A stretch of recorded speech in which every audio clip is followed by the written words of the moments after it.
a prayer. This is the 32 names of Durga. We start with this and jump straight in since we're already familiar with the subject of the talk and the speakers from yesterday. So we'll just jump in and I'll just do the prayer. So if everyone would just listen in, I'll start now. Durga, Durgartisamani, Durga Padvinivarini, Durga Machedini, Durga Sadhini, Durga Nashini, Durga Todharini, Durga Nihantri, Durga Mapaha, Durga Majnanada, Durga Daityalokada Vanala, Durga Ma Loka, Durga Matma Swarupini, Durga Marga Prada, Durga Vidya, Durga Shrita, Durga Jnana Samsthana, Durga Madhyana Bhashini, Durga Moha, Durga Maga, Durga Swarupini, Durga Masura Samhantri, Durga Mayudhadharini, Durga Mangi, Durga Mata, Durgamya, Durga Meshwari, Durga Bhima, Durga Bhama, Durga Bha, Durga Dharini. All right, thank you so much. Kannikshi, you can go ahead and take over. Sure. Okay, first thing.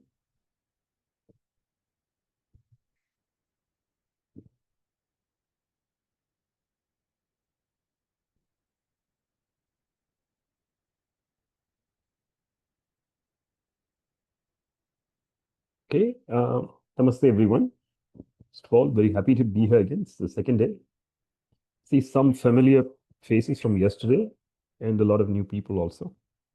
So, so we are on the second of Dīkṣitar series. I'm assuming that the first one will be recorded and posted online. Now, first a few housekeeping items. Is the audio clear? Absolutely clear? Yes. Okay. Yes, it's clear. Yeah. And okay. Yeah, and I'll let you know if the presentation, when you upload it, if we can't see it or anything like that, I'll let you know if there are any issues. Yeah, please do, because this mic kind of keeps sliding away and the audio kind of fluctuates. So please do let me know. Okay, so let me move on to the presentation. So I hope everybody's doing well today.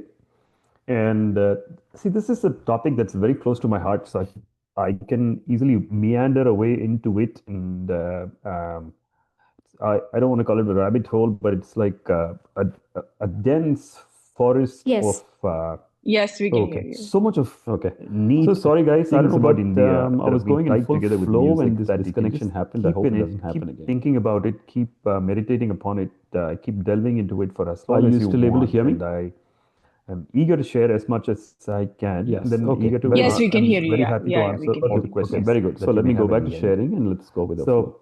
Let's go on to the presentation. I think we may run a little late because of all this, and I hope it's okay.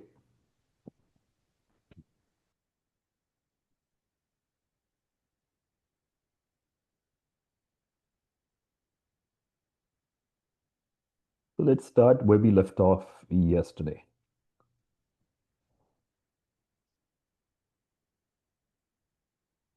So this is the book that's coming out, Anubhuti Experiencing Muthuswami Dīkṣitar. It's about 400 pages long.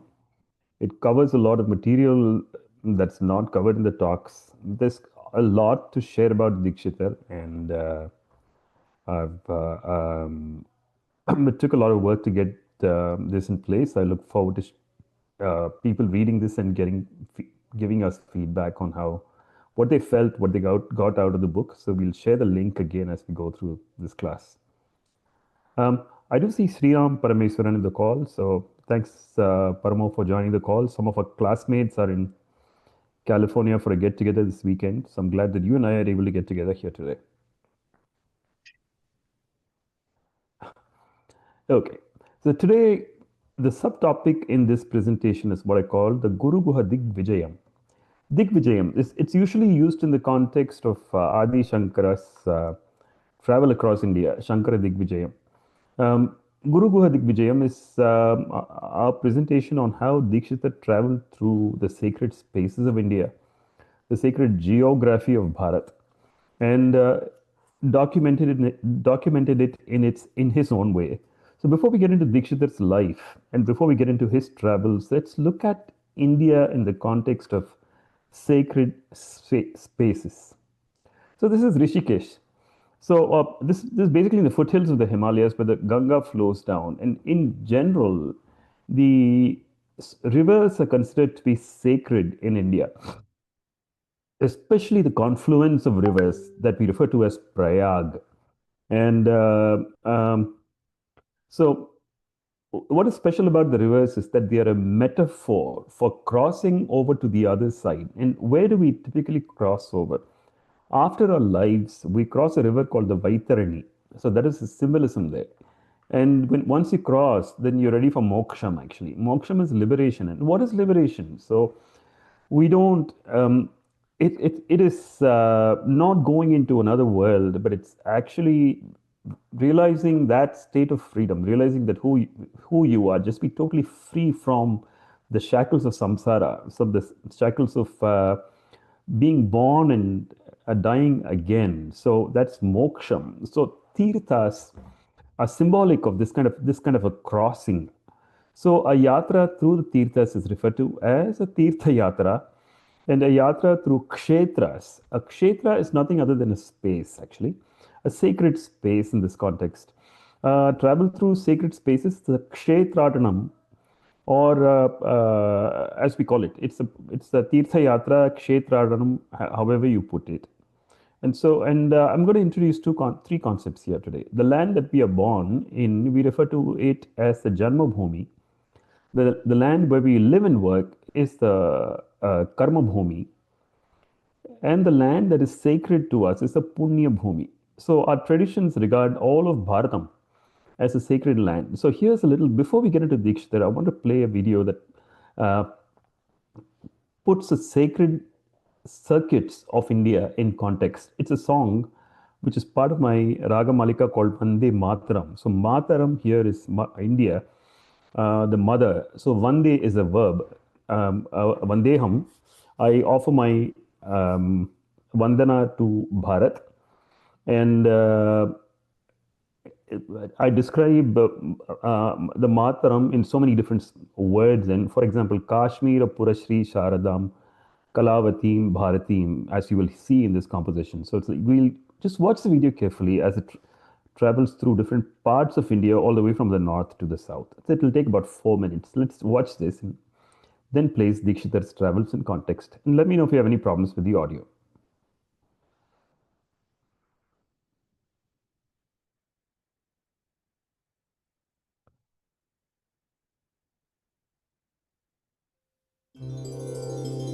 Vande Mataram, Vande Mataram.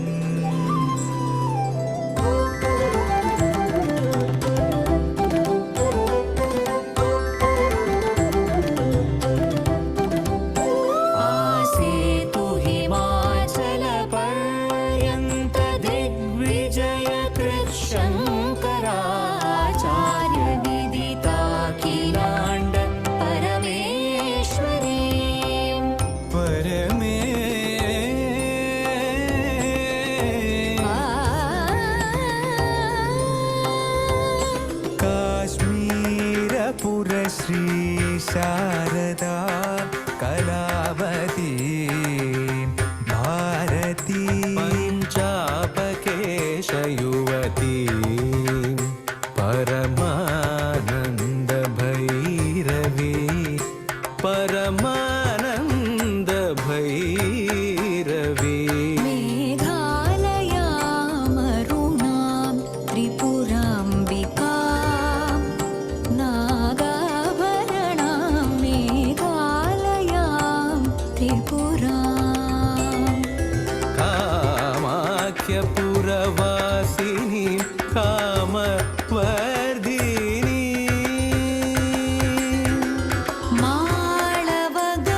विद्यारण्यविनुता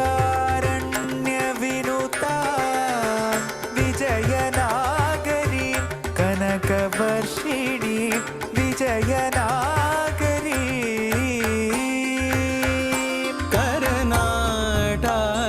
कर्नाटादिबहुदेश पालिनी Shoolini मलयमारुतशीतलाम् मलयाचलनिकेतना बिन्दुमण्डलवासिनीं मालिनीं कन्याकुमारीम् Ayodhya Kashi Kanchi मधुरोज्जयिनी मायापूर्यादिक्षेत्रे Shri मोक्षदायिनी Vande Mataram.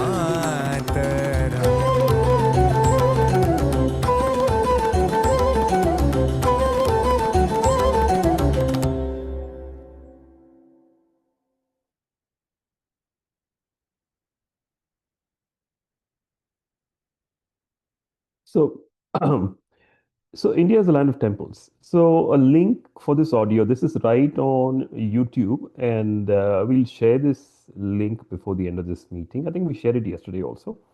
This is called Rag Darshan, the Sacred Geography of India.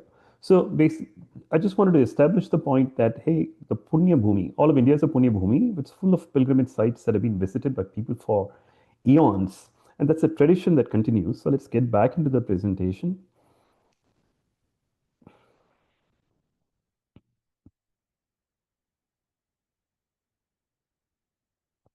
Okay, so and there's many pilgrimage circuits in India. What we're looking at here is a cluster of 12 temples that have been venerated for centuries. This collection of 12 temples is the Dvadasha Jyotirlinga circuit. So southernmost is in Rameshwaram, in the tip of India that juts out into Lanka, and that's a place that is touched by Sri Rama on the way back from Lanka. And then the next one, slightly above that, is in Andhra Pradesh. It's Sri Shailam. And once you go into Maharashtra, there's quite a few of the Jyotirlinga temples there. And then in Gujarat, you have Somnath, which was rebuilt and re-inaugurated shortly after independence. That's again one of the oldest, and it's all of these are linked by Sthala Puranas and by in the context of the great Puranas of India, the 18 Puranas, with some connections to the Itihasas as well. For example, the northernmost of these is Kedarnath in the Himalayas. And Kedarnath is connected to the story of Arjuna and the Kirata Arjuniyam, the encounter between Kirata and Arjuna and Shiva in the form of a hunter. Then probably one of the most, well, all of them are sacred. The one in Kashi, Uttar Pradesh, Banaras. That's probably the most visited of all these 12, especially thanks to the renovation that is in the rebuilding that has happened in this century. So that is the Dvadasha Jyotirlinga circuit, and a circuit that's bigger than that. Look at all the clustering of all these temples. This is a collection of the Shakti Pitas, Shakti Pitam. All these are connected to the story of the yajna performed by Daksha, where Sati, the consort of Shiva, attended. Actually, Sati was Daksha's own daughter. And Shiva was insulted, and Sati was insulted in this yajna. So Sati immolated herself with the power of the yogic heat within herself. And Shiva was enraged by it, and he performed the Ghora Tandavam, carrying the body, the dismembered form of the body of Sati. And Mahavishnu had to intervene by throwing his chakra. And many different parts of Sati's body fell all over the Punya Bhumi, that is Bṛhat. And that's each of these is referred to as a Shakti Sthalam. And it is generally, the general tradition is that there's a total of 51 Shakti Pitas, and different traditions have different counts. But the bottom line is all of India is regarded as a Punya Bhumi, where the divine feminine is worshipped through the Shakti Pitas. And the presence of Shiva in the form of the column of light, the luminescent Jyotirlinga, is also one that defines the sacred geography of India, which is actually, all these were visited apparently by Adi Shankara.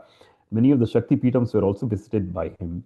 And here's a cluster of 6 temples dedicated to Murugan in Tamil Nadu. And these have been referred to in old literature, the Sangam literature in Tamil, written by a poet called Nakirar.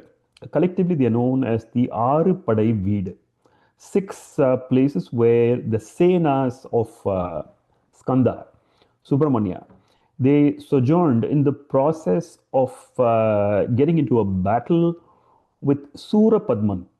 Sura Padman was a Rakshasa, was a Rakshasa, and Subramanya Skanda finally annihilated him. And the whole process of the fight between good and evil here is a symbolism for the destruction of our own egos. Because at the end of the battle, Sura Padman does not really die, but he transforms into some of the accessories of Skanda, literally. So the Seval, the rooster on the flag of Skanda, and so on and so forth. So all these transformations happen. It's a dramatic ritual that's enacted in all Murugan temples, even in even in the United States, particularly in Tiruchendur on the beach. And you can see it. You go to YouTube and search for Tiruchendur, you're going to see quite a lot of these videos of the dramatization of the battle between Skanda and Surapadman. So this is a cluster of 6 temples here. Here's another cluster. This is a cluster of 5 temples going back to the Pancha Mahabhutas that we talked about yesterday. Here's Sri Kalahasti, Vayusthalam. Near Velur, here is Kanchipuram, Prithvi Sthalam. Tiruvannamalai, Arunachalam, the Tejomaya, Agnistalam. And then here is Chidambaram, the Akasha Sthalam. And finally, here is Jambukeshwaram, which is the Apasthalam. So you can see these 3 are almost in a straight line, and we'll get into that even more. Now, pilgrimage. So we're going to talk about the fact that Dīkṣitar traveled extensively, but was he the first one to do it?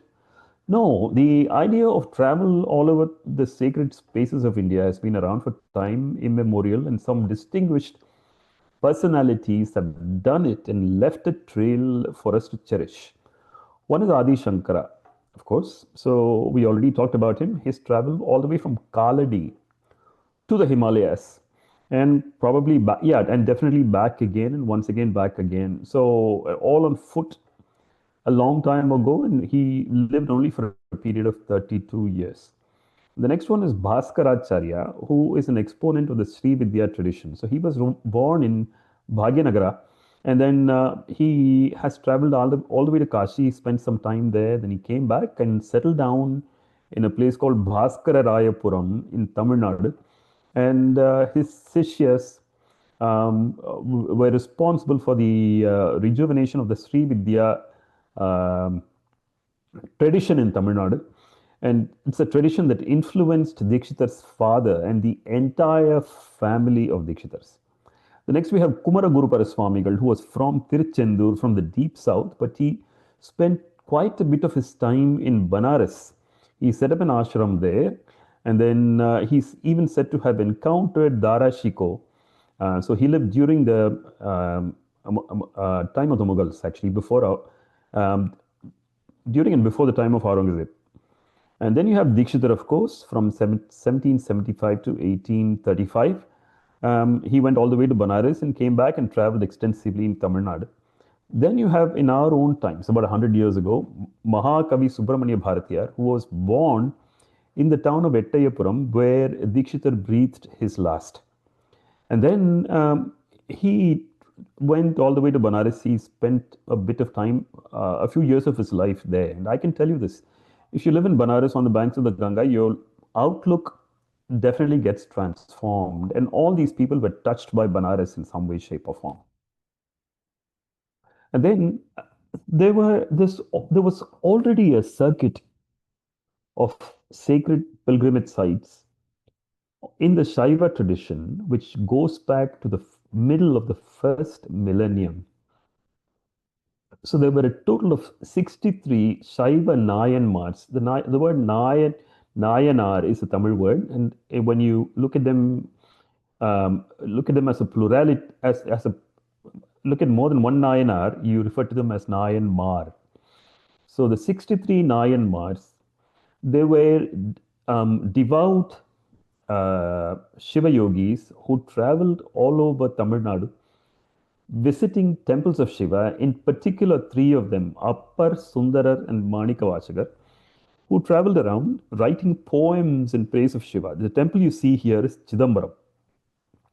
The tower you're seeing here, the roof you're seeing here is gold plated, and it's known as the Kanaka Sabha. And behind it, it's the Chit Sabha, which is the sanctum that houses the image of Nataraja in the form of the cosmic dancer, and right next to it is the Chidambara Rahasyam. And we'll get into that in a little bit again. But again, I wanted to show this as the foremost of the Shiva temples, given the highest degree of accord in the Shiva tradition in South India, with hundreds of verses written about them about 15 to 1700 years ago, and a good chunk of which are preserved. They are actually preserved in a musical form and are sung in Shiva temples all over Tamil Nadu, thanks to a grant which was set up by Rajaraja Cholan. So Rajaraja Cholan is known not just for building the temple and for Ponniyin Selvan, the movie, but he is known for much more than that. He literally revitalized the Shiva religion, the worship of Shiva. He was a great devotee of Shiva. In fact, one of his titles, the title that he preferred, was Shiva Pada Shekaran, the one who carried Shiva's feet on his head. So again, here's a pilgrimage trail here. The next pilgrimage trail is that from the Vaishnava front, from the Sri Vaishnava front. So there were a group of 12 Vaishnava yogis or saints that lived during the same time as the Nayanmars. And they traveled around again, and they wrote moving verses in Tamil in praise of Mahavishnu and his avatars. The collection of these verses is known as the Nalayira Divya Prabandham. So it's like 4,000 divine poems, which were compiled by Sri Natha Muni in the Vaishnava tradition, Sri Vaishnava tradition, and were given the status of the Vedas, a status equal to the Vedas by Acharya Ramanujacharya.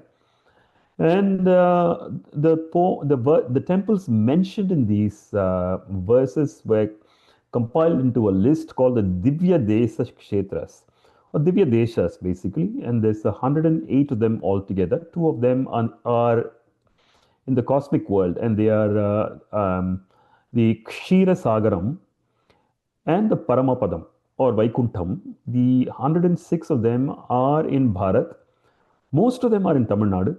A handful of them in Andhra Pradesh, like Ahobilam, Tirupati, etc. And then a few in northern India, like Mathura, Ayodhya, Muktinath, and all that. But the rest of them are in Tamil Nadu. About 7 or 8 of them are in Kerala. So this is a Vaishnava pilgrimage trail. So as you can see, that India is full of pilgrimage trails like this. So now let's get into the world of Dīkṣitar. Like I said before, I want to read this line again. I want to make sure everybody absorbs this. The creations of Dīkṣitar in Sanskrit, in a stunning range of melodies, represent an unspoken story. The story of India's temple heritage, a complex tapestry of pan-Indian ideas interwoven with local traditions, puzzling palindromes and archaic prosodical constructs, as well as deep Hindu philosophy. Let all of this sink in. I'm just going to give 30 seconds.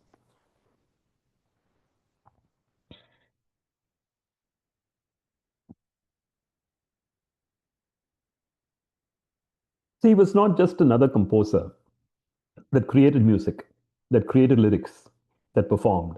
He's much more than that. So he told stories using his music, and stories through compositions that are connected, and stories that are referred to in multiple compositions as well. So you can see the relationship between compositions, and it's like there's something big that he is not trying to. He's actually communicated using his compositions, as we will see, by exploring his life story. Like I said before, to describe Dīkṣitar, he was not just a composer, not just a musician. So he was well traveled, educated. He was he was rooted in yoga, Advaita Vedanta, Ayurveda, um, Agama Shastras, literature, Sangeeta Shastra, Nritya Shastra, the Puranas, the Itihasas, Jyotisha Shastra, Shakta Tantra. He was compassionate. He was a perfectionist when it came to his work, but he was open to ideas. He was an innovator. He was a wholesome educator because whatever he did, whatever he composed, it looks like he's conducting a master class, whether it's in composition or whether it's in sharing ideas or whether it's in integrating ideas. And he shared his wisdom. He had a wide range of disciples. He didn't discriminate on who he taught. And he was fearless. Imagine traveling all over India in that day and age. Then he was a passionate person, as you can see from how his devotion to various deities is seen in these compositions. And he was passionate about travel as well. Then he had a pan-Indian vision. To me, that's the most important thing here. So just imagine a person like this. Let all this sink in once again. If one person had all these attributes, what kind of a person would he be? I think he would have been a very cool person to hang out with. Just imagine walking around with him. You will hear a lot of stories and you would hear songs that he could probably spontaneously compose and could explain them. He could explain the mysteries behind the compositions and the relationship between compositions, the relationship between the music he created as well as the grand Indian narrative and all that. I mean, it would just be fun to hang out with a person like this. So we are going to look at his life history from the point of 6 geographical hubs that were associated with his life. So he was born in Tiruvarur, on the banks in the Kaveri Delta, and he spent much of his life, midlife, in Tiruvarur that he came back to. His family moved to Manali near Chennai when he was a teenager. Then he went to Kashi where he performed his sadhana or tapas. Then after he came back, he emerged as a Vageyakara when his family was staying in Manali, and then they all migrated to Kanchipuram, and that was also a part of his formative period, where his compositional style got solidified. And then he went back to the Tiruvarur and did quite a bit of traveling on the way, and then he spent quite a bit of his time in Tanjavur. And finally, his last few years were spent in a place called Ettayapuram near Tirunelveli in the deep south. So all these represent places where he actually lived, and he used these as the hubs from which to travel. So where do we get all this information from? So his brother's grandson, who actually became his foster son, his name is Subbarama Dīkṣitar. He wrote this work called the Sangeeta Sampradaya Pradarshini, which documents the biography of Dīkṣitar, and that's where we get much of the information. But then there's been family traditions and other biographers who came much after his life, almost like more than 100 years after his death, and wrote his biography with added details, and we piece all these details together as we use visual aids to understand his life better. So the story of Dīkṣitar has to start with his father, Ramaswamy Dīkṣitar. Just like how when you narrate the story of Mozart, you have to talk about his father, who was the person that primarily shaped his musical output. So we have to acknowledge that Muthuswamy Dīkṣitar's music was given by all the foundation that he received from his father, who himself was an accomplished composer. The thing is, Ramaswamy Dīkṣitar's parents migrated from the Kanchipuram or the Virinchipuram area into the Tanjavur area because of a lot of political disturbances that were happening around the year 1742. And once they migrated down to the south, I mean, there was a lot more peace in the Tanjavur area compared to where they came from.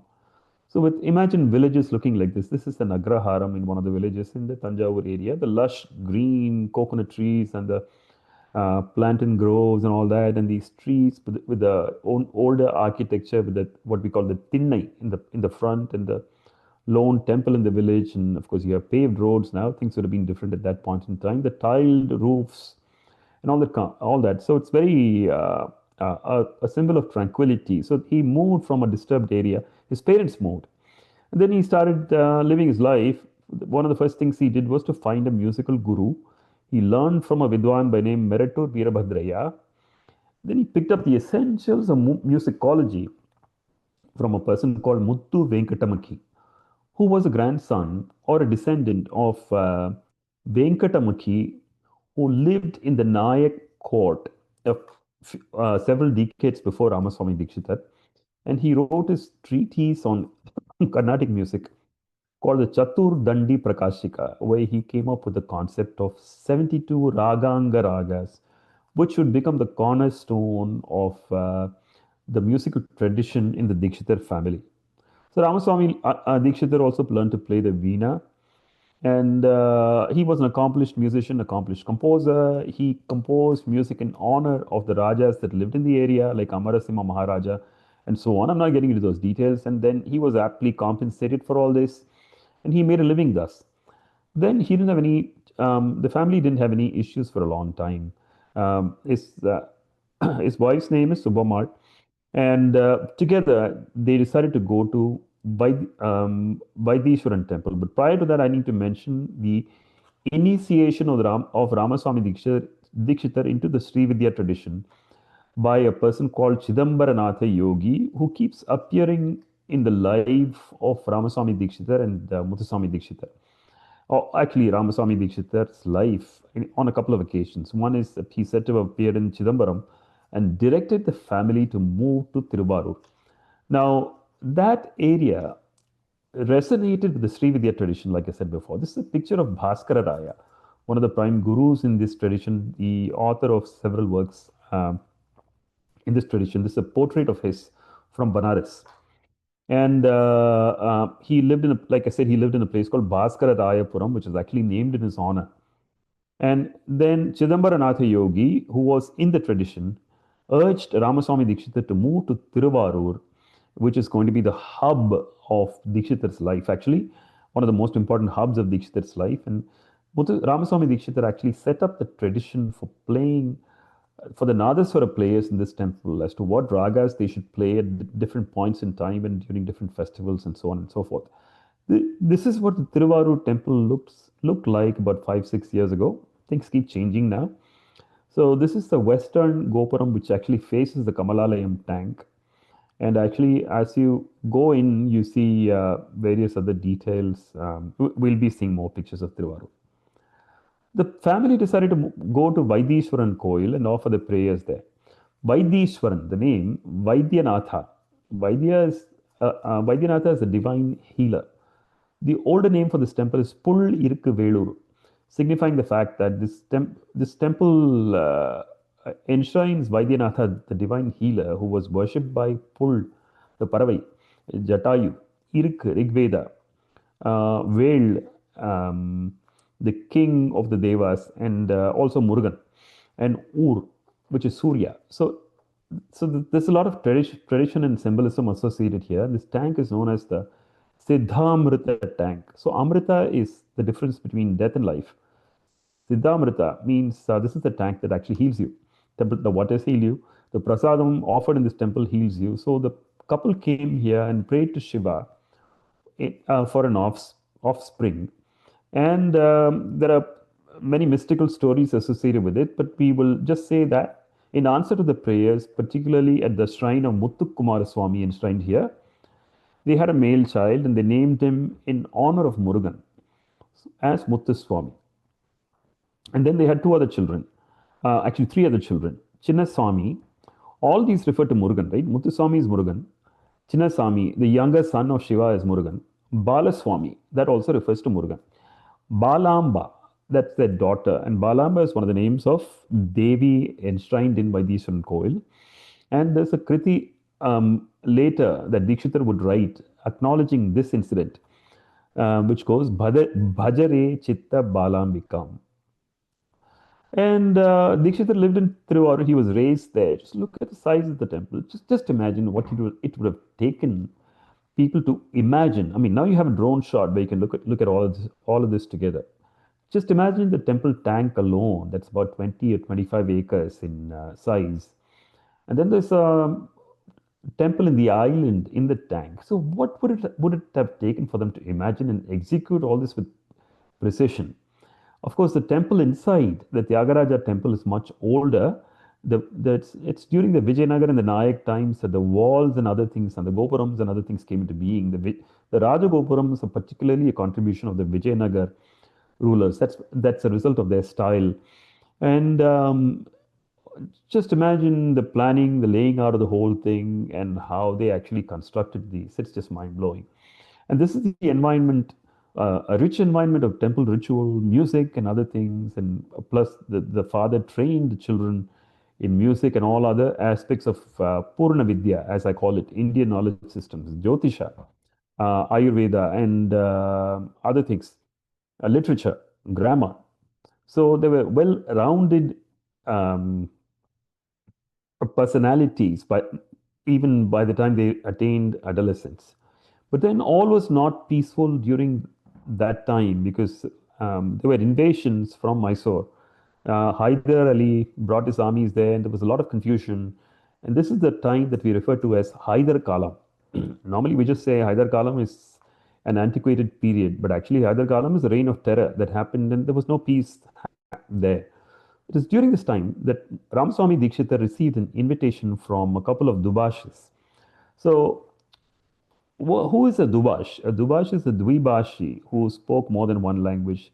In simple terms, a Dubash is a nice name for a middleman who negotiated deals between Indian merchants and the merchants of the East India Company. So just remember, this was the time where colonization was gaining a lot of momentum. Dīkṣitar was born in 1775. So just imagine the period 1790. Warren Hastings, Robert Clive start with, and Warren Hastings, and then Cornwallis, and then other general Pigot and others who had a strong base in Madras. Fort St. George is very much there, and they did a lot of deals with the local businessmen, and the middlemen prospered. So one of the middlemen was Manali Muthu Krishna Mudaliyar and his son Venkata Krishna Mudaliyar, and they approached Ramaswamy Dīkṣitar and invited him to move to their neck of the woods. And Ramaswamy Dīkṣitar agreed.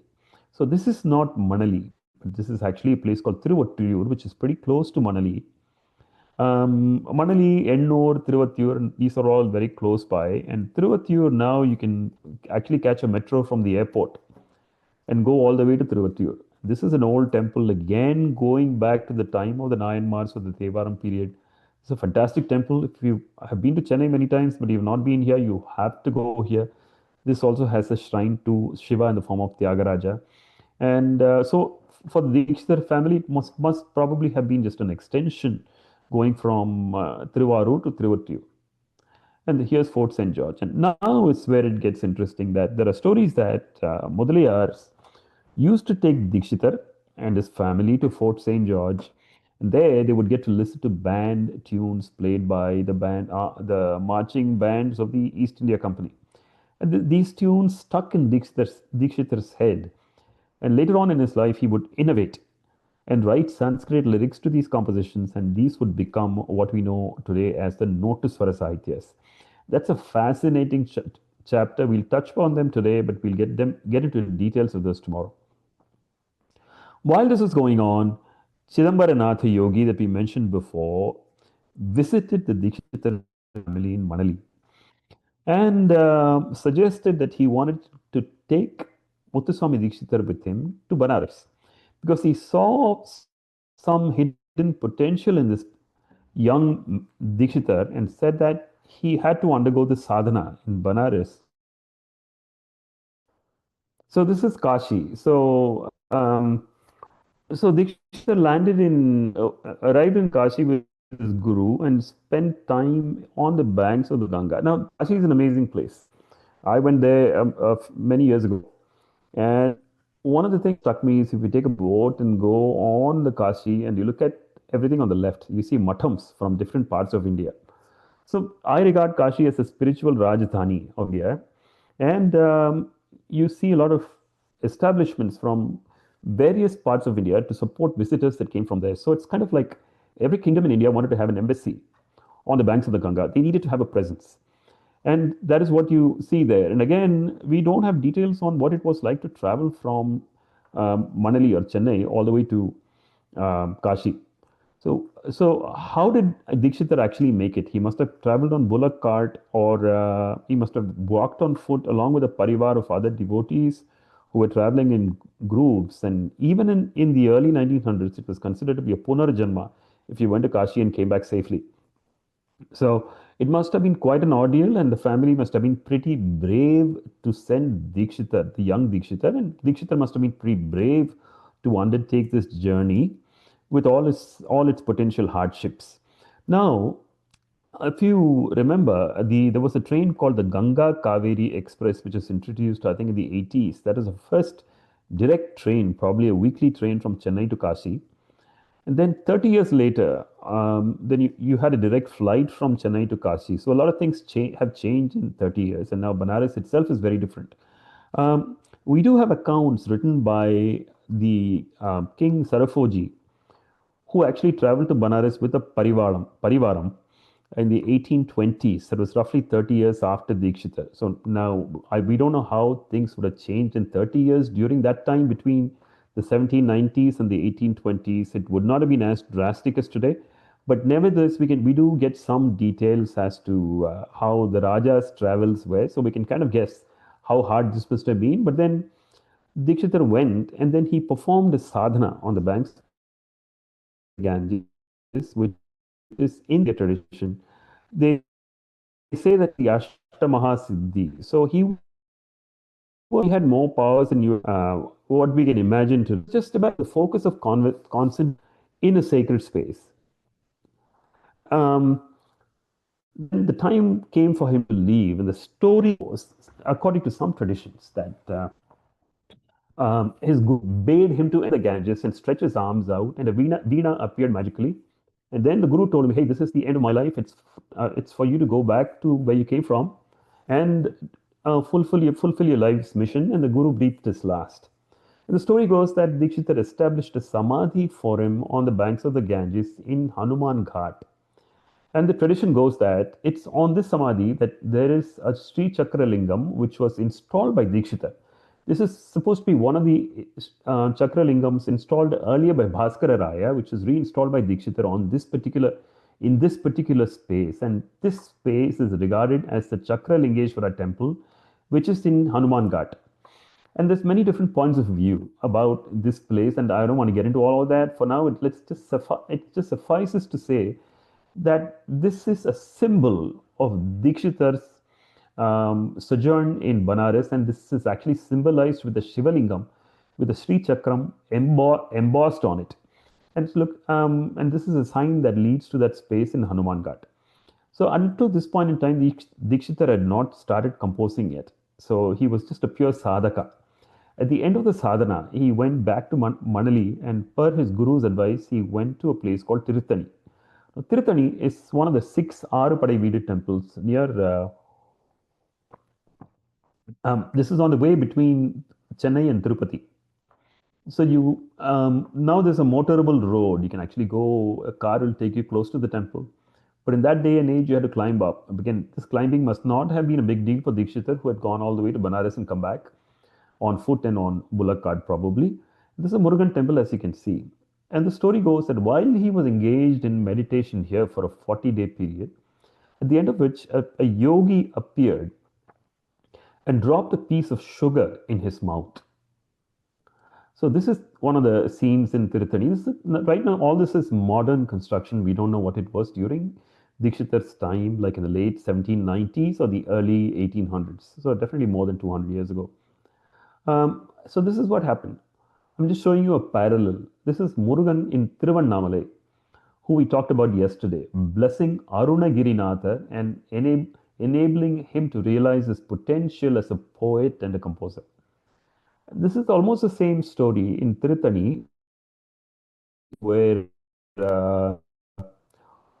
Murugan literally appears in the form of an yogi and blesses Muthuswami Dīkṣit, starts him off in his life journey as a Vagyayakara, where Dīkṣitar bursts into his first composition.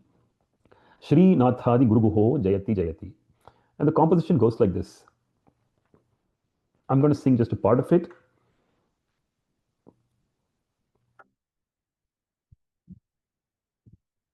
Shri Nathadi Guruguho Jayati Jayati Shri Chidanandanathoham iti santatam hridini bhaja Shri Nathadi Guruguho Jayati Nana Prapancha Vichitra Karuna Marupa Panchabhuta Karo Ajnana Advanta Prachanda Bhaskaro Jnana Pradayako Maheshwaro Dīnāvanodhyukta Divyataro Divyaugadi Sakala Dehadaro Manasananda Karachaturataro Matkuruvaro Mangalam Karotu Sri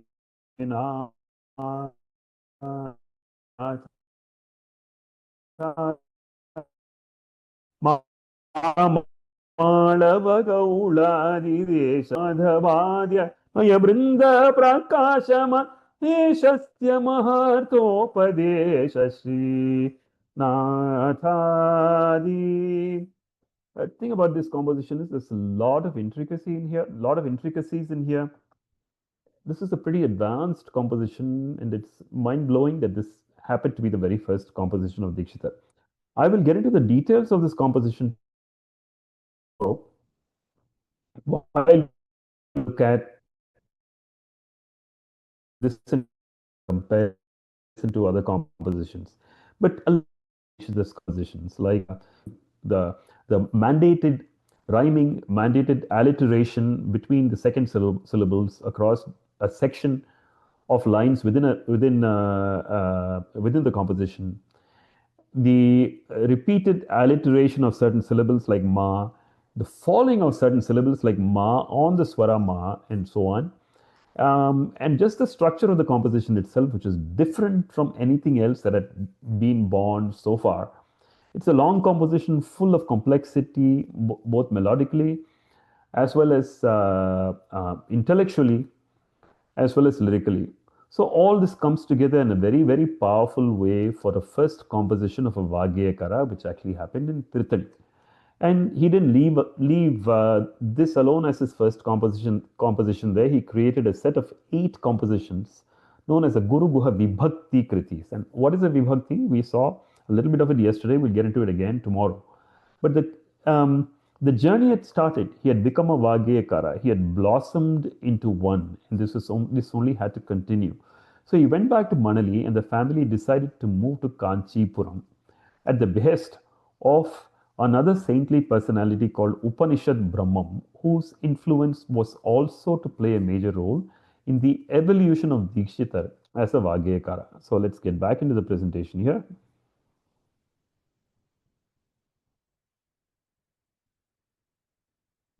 So this is the Upanishad Brahmendra Matam in Kanchipuram, where Dīkṣitar spent time with this yogi, who was known as Ram. His original name, his name was Ramachandrendra Saraswati.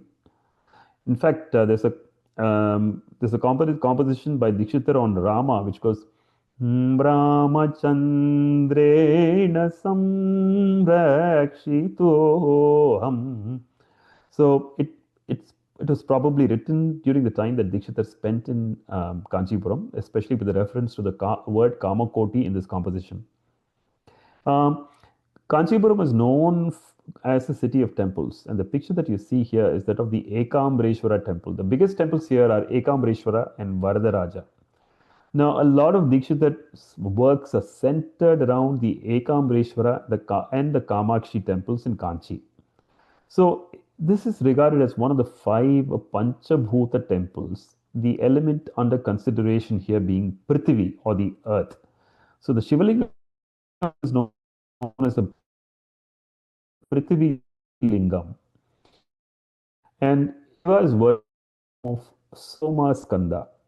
So this is the Soma. You have a bulb and all the electric lighting, plus all the bank symbols and other things here. They would not have been there during the time of Dīkṣitar. But Soma Skanda was very much there. In fact, the entire composition of Dīkṣitar on Shiva here by in the Raga Bhairavi. Chintaya ma kanda moola kandam Cheta Shri Somaskandam. So you see that this song is on Somaskanda aspect of Shiva, Somaskanda form of Shiva, Somaskanda Murtam of Shiva.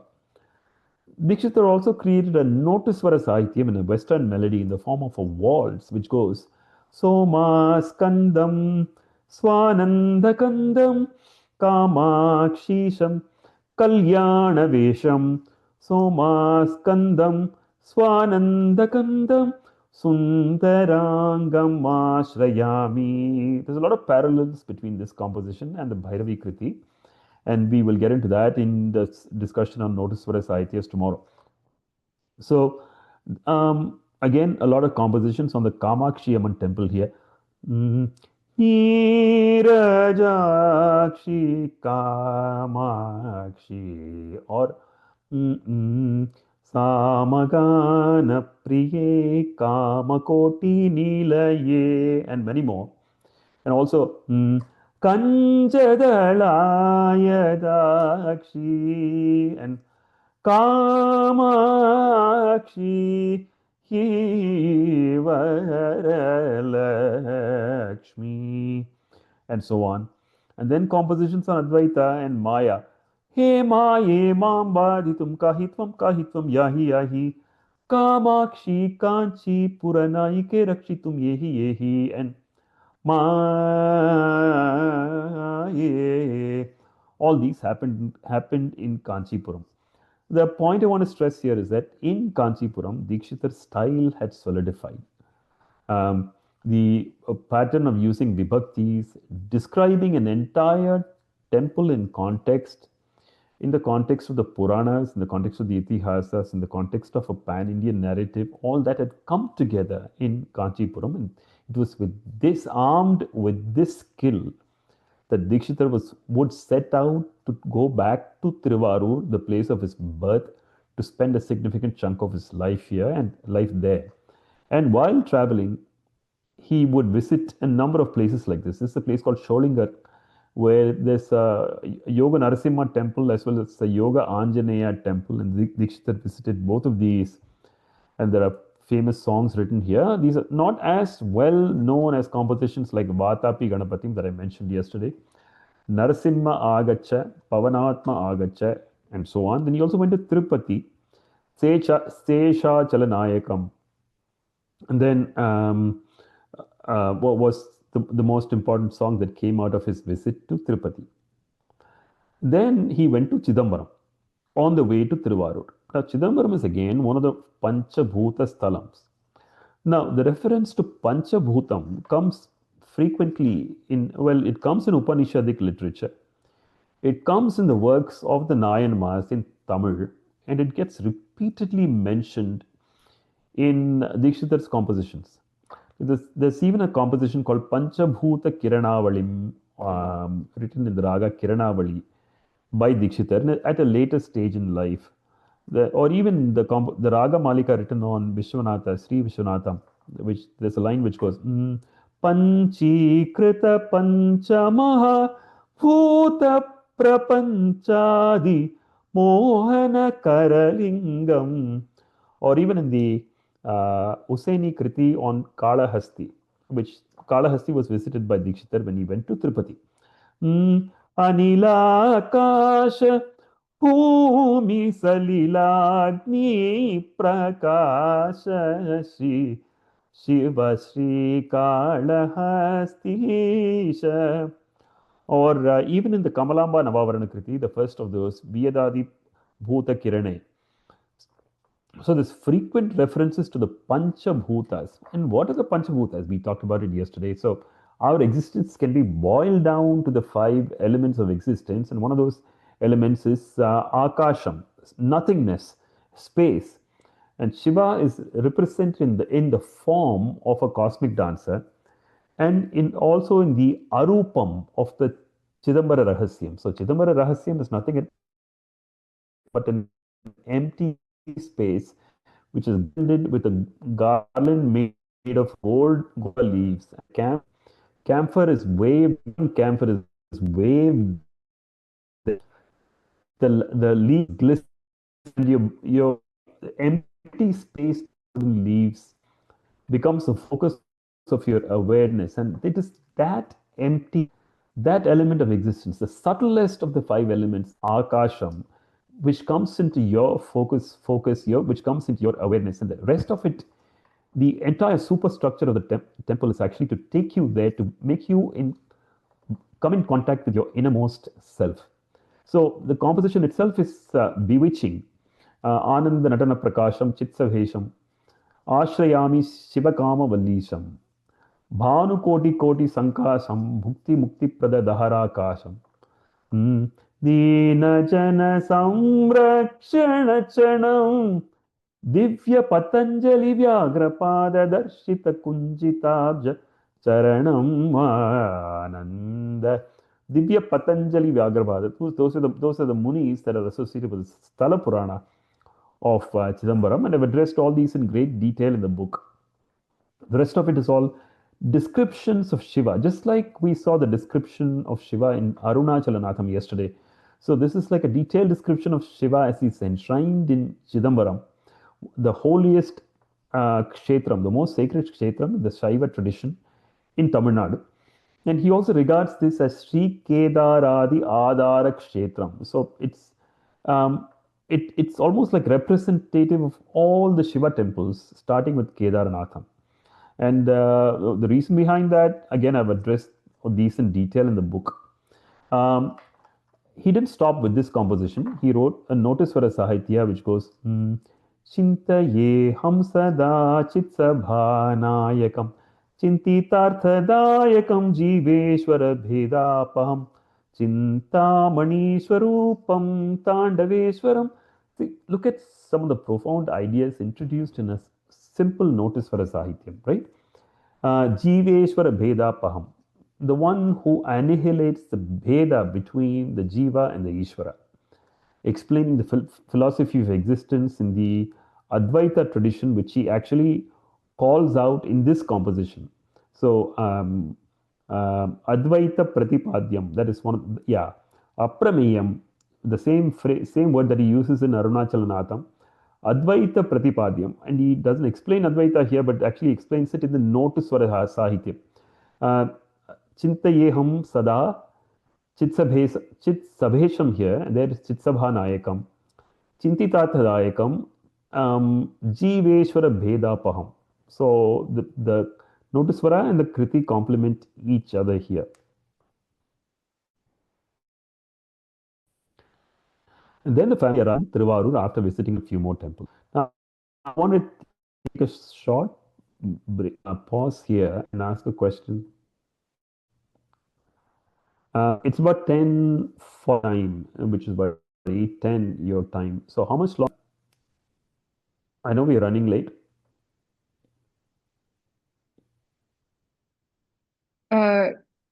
Yes, Kanniks, I think we can go like 5 to 10 minutes. We do have extra time compared to yesterday, but maybe you can start like kind of wrapping up and finishing what you wanted to cover today. Okay, there's a lot more that I wanted to cover today. It's been going a lot slower than I thought. So what I'll do is I'll just go for another 10 minutes and stop, and we'll have questions, and we'll take off where we left today tomorrow. Okay, all right, great.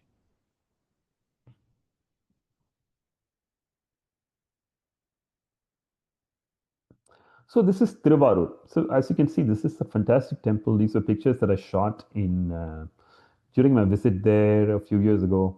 This is the entrance Gopuram on the east side, and as you walk into the temple, even in the town of Tiruvarur, look at this. This is not in Tiruvarur, this is somewhere in Chennai probably, but look at the name of the coffee store in Tiruvarur. It's called Ajappa Filter Coffee and Tea, for those who can read Tamil. Ajappa is a dance tradition that is associated with.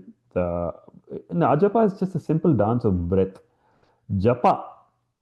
Japa is a mantra japa, like something that you chant. And one of the ways of chanting is being chanted by your breath. You don't really make any effort. The breath itself, the silent sound of the breath is ajapa. And we'll explain that in just a bit. And the entire bhumi of Tiruvarur is one that designates Raja Yoga. And it's very clearly described in the signposts inside the temple itself, as we will see.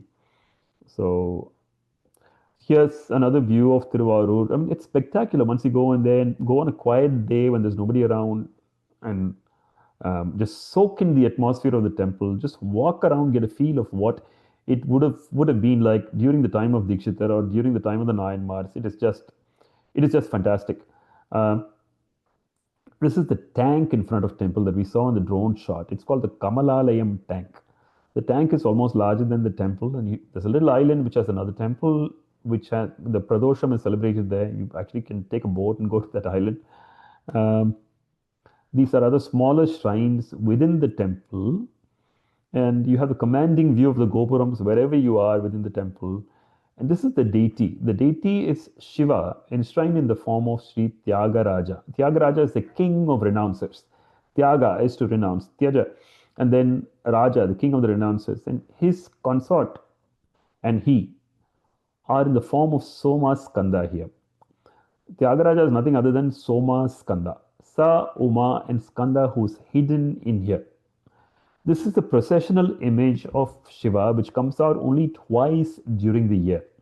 And one of his greatest devotees was one of the 63 Nayanmars. His name is Sundaramurti. And Sundaramurti's consort is Paravai Nachiyar. They are all revered here in this temple. And the Moolavar, the main shrine in this temple, is that of Vanmi Kalingam. And Tyagaraja represents Vanmikanatha, and the consort of Shiva here is Nilotpalamba.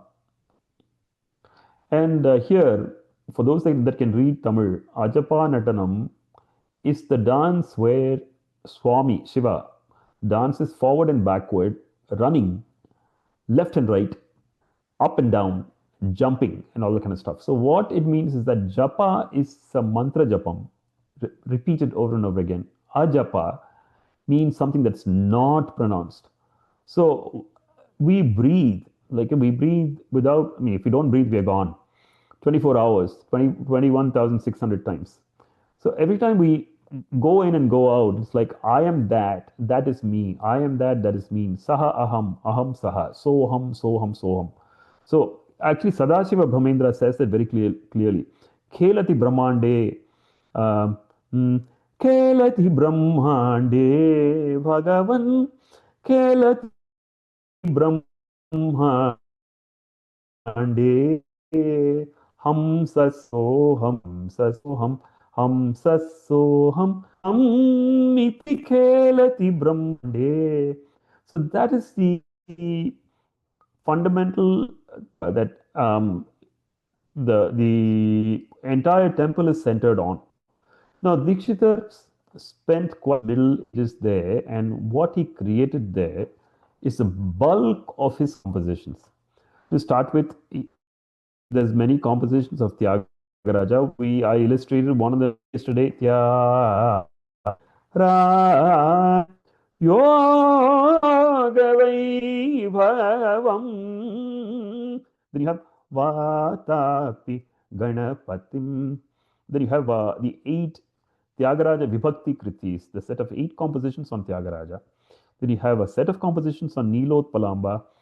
Then there's a lot of subsidiary shrines in the Tiruvarur Tyagaraja temple. Achaleshwara, Anandeshwara, Siddheshwara, Hatakeshwara, and Vanmikeshwara. So Shiva's Dīkṣitar has composed long compositions on each one of these, and through all of these, he brings out the Sthala Puranas of Tiruvarur, explains them in detail, the traditions of this place, and situates them in the context of reaching out to Shiva as that source of existence, the cosmic, that oneness, that all-pervading Parabrahma.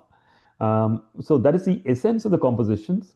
And in fact, there's one composition which describes a ritual Brahmotsava, the largest Utsava or the Vasantotsavam that happens in Tiruvarur for a 10-day period. Oh, no, actually, it's much longer than that.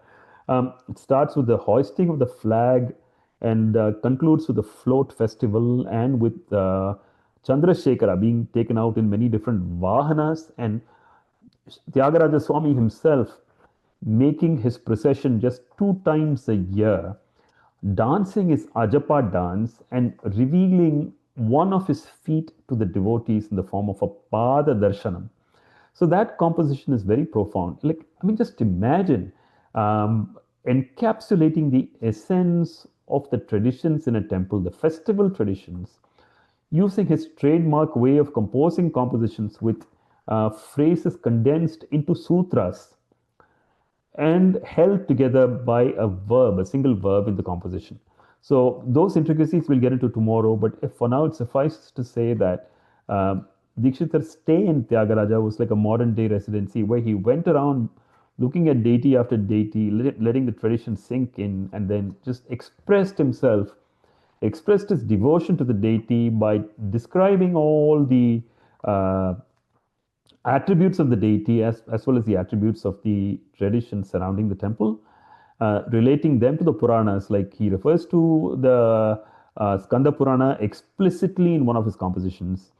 Then he refers to the place itself as Chamatkarapura, the place of miracles, twice, not once, just twice in the composition on Achaleshwara. And all this has been covered extensively in detail in the book. And then probably the biggest output of Dīkṣitar in Tiruvarur is a set of 11 compositions on Kamalamba, the deity who's enshrined us in the form of doing tapas. So as mentioned before, Dīkṣitar was initiated into the Sri Vidya tradition by his guru, Chidambaranatha Yogi. And the Sri Chakram is a 2-dimensional representation of the Sri Chakram Meru. This is a tantric representation of our existence itself. The outermost chakra is called the Bhupura Chakra. It's in the form of 3 squares. Then the next chakra has 16 petals. And then the third, fourth, fifth, and all the way to once you get to the centermost, which is a triangle, and inside the triangle is the bindu. The bindu is a dot. So bindu, right? The bindu represents a union of Shiva and Shakti, and from which emanates everything else. And the Navavarana Kriti start from the outermost chakra, describe the details of the chakra, the devatas and the upadevatas that are associated with the chakra, and goes from circle to circle. In fact, it's a condensation of what is called the Navavarana Puja, which is only accessible to those that are initiated into this tradition. By creating a set of 11 compositions in this tradition, dedicated to the Navavaranas, what Dīkṣitar does is he makes such forms of worship actually available to the uninitiated. So it's like the Navavarana Kritis are some of the greatest gifts of Dīkṣitar to all of humanity. So it would take a couple of leg dems just to go over each of the Navavarana Kritis, but for now let us just say that the innermost layer is the Bindu. The outermost is where Dīkṣitar starts, and prior to that he creates a Dhyana Kriti, Kamalambike, and then finally he concludes with the Mangala Kriti, Sri Kamalambike. On top of all this, he creates 2 Notiswara Sahityams on Tiruvarur. Muchukunda Varada Tyagaraja on Tyagaraja, then Kamalasana Vandita Padabje on Kamalamba. So it's a very rich set of compositions that has been born during the residency of Dīkṣitar in Tiruvarur, along with a lot of other interesting things that happened. And we will try to get into all of those in the next session and then get into the essence of what Dīkṣitar delivers and how it's relevant to humanity today. Sorry for the interruption today, and let's open the floor for questions now.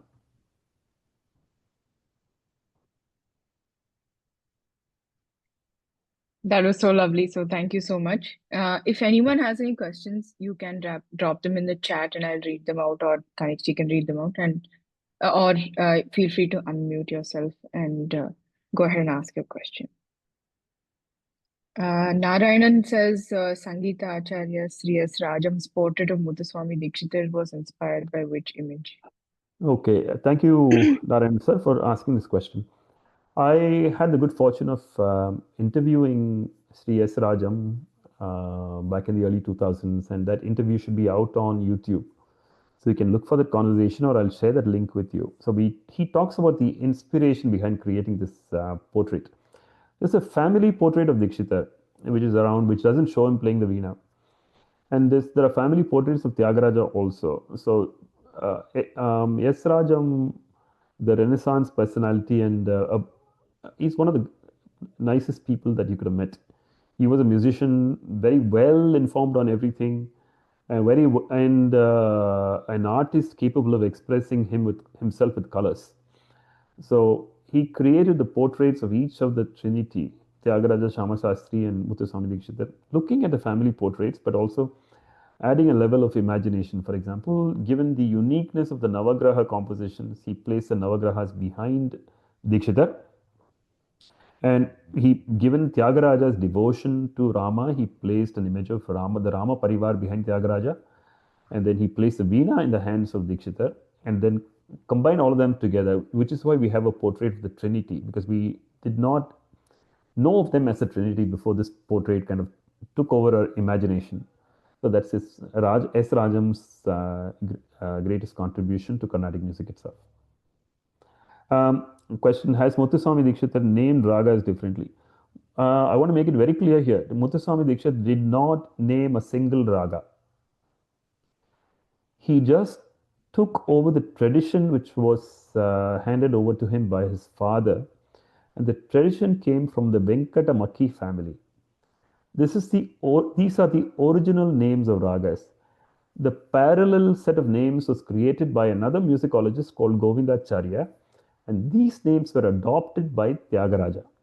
And given the fact that Tyagaraja's compositions had a wide range of listenership, and they've literally taken over the musical knowledge sphere in our minds, that when Dīkṣitar Kritis came into prominence later, we started questioning the names of the ragas in the Dīkṣitar tradition. But Dīkṣitar's family adopted the original set of names in various ragas. Some of them are the same, like Maya Malava Gauda, Maya Malava Gauda, and all that kind of stuff. Shankarabharanam and all that. But a lot of them are different. Like Gamaka Kriya is a unique name. Deva Kriya. In the Tyagaraja school, we use Shuddha Saveri, but Shuddha Saveri is different from Deva Kriya. So there are a lot of subtle differences that can be appreciated once you listen intently to the Kritis. Other questions?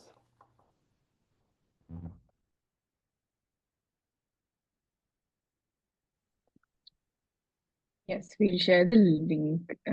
Kanniks, if we can, maybe I can find it, or if you share the link, we can put it over email. Yeah. Let me. Yeah, sure. I can send it right now.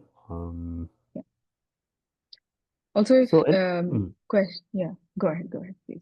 Yeah. Any other thoughts based on the presentation so far?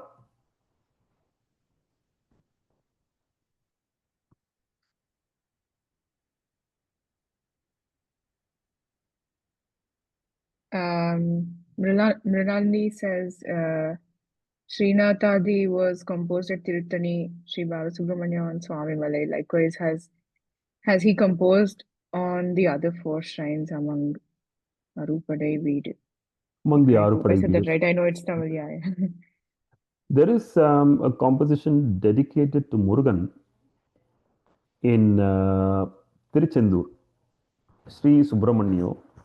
It is not documented by his nephew, but it's a pretty well-known composition sung by D.K. Jayaraman and others.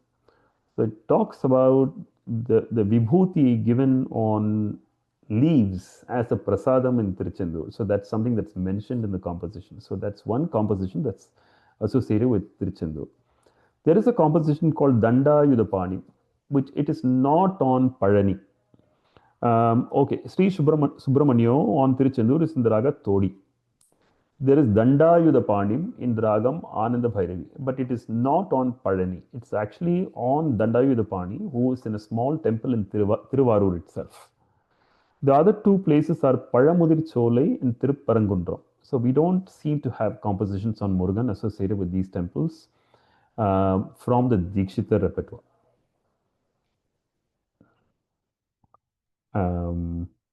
Lovely. Yeah. Ambi Dīkṣitar has connection with Muthuswami. Yes, absolutely. Ambi Dīkṣitar's father is Subbarama Dīkṣitar. And Subbarama Dīkṣitar is actually the maternal grandson. His mother was the daughter of Balaswami Dīkṣitar, who was a brother of Muthuswami Dīkṣitar. What happened was Balaswami Dīkṣitar adopted Subbarama Dīkṣitar, his own grandson. He had a different name, and he gave him the name Subbaraman and adopted him. And in the way I look at it is that that name is in honor of his parents, Subbamal and Ramaswamy Dīkṣitar. So Subbaraman is actually a composite name combining Subbamal and Ramaswamy Dīkṣitar. So that he literally became the heir to the musical heritage of the Dīkṣitar family. And Subbarama Dīkṣitar's son is Ambi Dīkṣitar, and that's a connection. It's thanks to Subbarama Dīkṣitar and Ambi Dīkṣitar that the repertoire of Dīkṣitar has spread widely, as well as from other disciples who spread it to the Dhanamal School of Music, and this was from a different part of Tamil Nadu. And those we will be able to look at during the next class, and the book will have a lot of information on this. Very interesting. I'm really looking forward to the book. Of course. And we'll be reviewing it on Bṛhat, of course, and we'll share it with everyone. And along with the link to the book, and we really hope you'll pick it up. Yes. Is the violin adopted by Carnatic music due to Ambi Dīkṣitar? Okay. It goes back even further. Balaswamy Dīkṣitar is the brother of Muthuswamy Dīkṣitar. Right? And he learned to play the violin when Dīkṣitar was exposed to Western music. So he's one of the original players of the violin, but there are paintings in the Mysore court which show the usage of the violin even in the much earlier. Yeah, during the 1700s itself. So these could be probably parallel developments that happened at different places. A similarity in ideas, but Vadivelu, one of the students of Muthuswamy Dīkṣitar and one of the four of the Tanjavur quartet, learned music from Dīkṣitar, and he was a violinist as well. Balaswamy Dīkṣitar, of course, was a violin player. And then Vadivelu migrated to the Swathi Tirunal court in Thiruvananthapuram later. And so over a period of time, the violin started spreading. The idea of playing violin on Carnatic music on the violin also started spreading. Now it's all over the place, right? So you even have competitions, and you even have different banis of playing the violin. There's so much happening here.